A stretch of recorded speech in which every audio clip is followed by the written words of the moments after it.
শুভ সকাল প্রিয় চাকরি প্রত্যাশী ভাই এবং অভিভাবক যারা আছেন সকলকে জানাচ্ছি আন্তরিক অভিনন্দন এবং শুভেচ্ছা। বাংলাদেশ বিমান বাহিনীর শাহীন কলেজ চট্টগ্রাম অর্থাৎ পুরাতন বিমানবন্দরে যেটা আছে বিমান বাহিনীর ঘাঁটি, ওখানে বাংলাদেশ বিমান বাহিনীর শাহীন কলেজ একটা আছে। যেহেতু এমপিওভুক্ত স্কুল এবং কলেজ, এটা শুধুমাত্র কলেজের জন্য লোক নিচ্ছে, বিভিন্ন পদে লোক নিচ্ছে। কী কী লোক নিচ্ছে আপনারা একটু দেখে নেবেন, তবে এটা একটু মাথায় রাখবেন, এটা হচ্ছে অবশ্যই এমপিওভুক্ত। ঠিক আছে, এখানে যেহেতু বিমান বাহিনীর আন্ডারে পরিচালনা করা হয়, প্রিন্সিপাল যেহেতু বিমান বাহিনীর, এখানে নিয়ম কানুনও খুবই কড়াকড়ি। পড়ালেখা বলেন অনেক ভালো মানের পড়ালেখা এবং চলাফেরাও কিন্তু আপনার যারা চাকরি করেন তাদের একটা নিয়মতান্ত্রিক চলাফেরা করতে হয়। এখানে অন্যান্য কলেজের মতো না, এখানে সব কিছু মেনটেন করতে হবে। যেহেতু বিমান বাহিনী পরিচালনা করে, অনেক শৃঙ্খলার মধ্য দিয়ে এই প্রতিষ্ঠানটি চলে। যাই হোক, কী কী পদের লোক নিচ্ছে আপনাদেরকে একটু বলে। প্রভাষক নিচ্ছে আইসিটি বিষয়ে প্রভাষক নিচ্ছে একজন, তবে এটা হচ্ছে ইংরেজি ভার্সন কলেজ শাখার জন্য। শিক্ষাগত যোগ্যতা হচ্ছে বিশ্ববিদ্যালয় হতে কম্পিউটার বিজ্ঞান আইসিটি বিষয়ে 4 বছর মেয়াদি দ্বিতীয় শ্রেণীতে স্নাতক অথবা সম্মান ডিগ্রি, অথবা স্বীকৃত বিশ্ববিদ্যালয় হতে কম্পিউটার বিজ্ঞান আইসিটি বিষয়সহ স্নাতক ডিগ্রি এবং দ্বিতীয় শ্রেণীর স্নাতকোত্তর ডিগ্রি। বর্ণিত সর্বশেষ ডিগ্রি ব্যতীত সমগ্র শিক্ষা জীবনের অন্যান্য স্তরে একটির বেশি তৃতীয় শ্রেণী বিভাগ সমমান গ্রহণযোগ্য নয়। বয়স হচ্ছে 35, এটা একটু মাথা রাখবেন। আচ্ছা, যাই হোক, শিক্ষা জীবনে কিন্তু একটার বেশি তৃতীয় শ্রেণী এখানে গ্রহণযোগ্য হবে না, এখানে কিন্তু লিখে দিয়েছে, এটা একটু মাথা রাখবেন।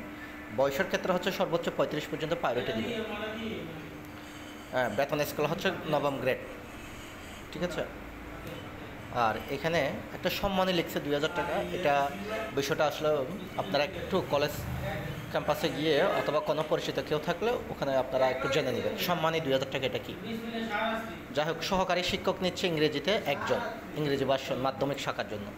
ঠিক সেম এখানে স্নাতক বিশ্ববিদ্যালয়তে স্নাতক ন্যূনতম 300 নম্বরে ইংরেজি সহ স্নাতক ডিগ্রি অথবা সংশ্লিষ্ট বিষয়ে সম্মান। তবে এখানে এটা জিনিস লিখে দিচ্ছে, শিক্ষা জীবনে আপনারা যে কোনো একটাতে তৃতীয় যোগ্য গ্রহণযোগ্য হবে, এর চেয়ে বেশি গ্রহণযোগ্য করা হবে না। এটা তারা যারা চাকরিতে আবেদন করবেন আপনারা এটা একটু মাথা রাখবেন। এটা বয়স হচ্ছে সর্বোচ্চ 35, গ্রেড হচ্ছে 10। ঠিক আছে, বিএডধারীর জন্য। আর যারা গ্রেড 11, যারা বিএডধারী নন বিএডধারী তাদের জন্য হচ্ছে 11তম গ্রেড।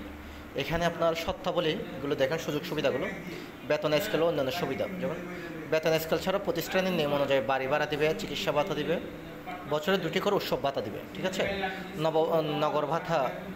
নগর ভাতা দিবে। আবার যারা শহরে থাকবে তাদের জন্য নগর ভাতা এটা সিটি কর্পোরেশন যেহেতু পড়ছে এটা। আর নববর্ষ ভাতা, চাকরি স্থায়ীকরণের সাপেক্ষে 10% কন্ট্রিবিউটরি প্রভিডেন্ট ফান্ড ও গ্র্যাচুইট সুবিধা। চাকরি স্থায়ী হলে আপনার 10% করে আপনার গ্র্যাচুইট এবং প্রভিডেন্ট ফান্ড হবে। ঠিক আছে, আর এই কলেজ বরাবর আপনারা 600 টাকা 1 নম্বর পদের জন্য, আর 2 নম্বর পদের জন্য 500 টাকার ব্যাংক ড্রাফট অথবা প্রেয়ার করবেন। কুরিয়ার সার্ভিস যুগে বা সরাসরি আপনার 28 তারিখ, এই মাসের 28 তারিখ, আগস্টের 28 তারিখের মধ্যে অফিস চলাকালীন সময়ের মধ্যে আপনার দরখাস্ত পৌঁছাতে হবে। ঠিক আছে, তবে লিখিত পরীক্ষা এখানে জানা দেওয়া হবে। চাকরিরত প্রার্থীদের যারা চাকরি করতেছেন তাদেরকে যথাযথ কর্তৃপক্ষের মাধ্যমে আবেদন করার জন্য বলতেছেন। ঠিক আছে, সবাইকে শুভকামনা রইল।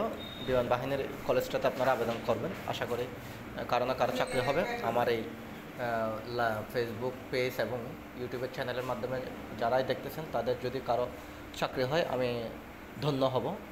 আর আপনারা একটু শেয়ার করার চেষ্টা করবেন যাতে আপনাদের বন্ধুবান্ধব আত্মীয় স্বজন কেউ না কেউ এই সুযোগটা পেয়ে থাকে। তো সকলের জন্য শুভকামনা রইল। আবারও সেই প্রত্যাশা রেখে আমার চাকরির প্রতিদিন পেজ থেকে প্রতিদিন চাকরির খবর পেজ থেকে আপনাদেরকে শুভকামনা রইল।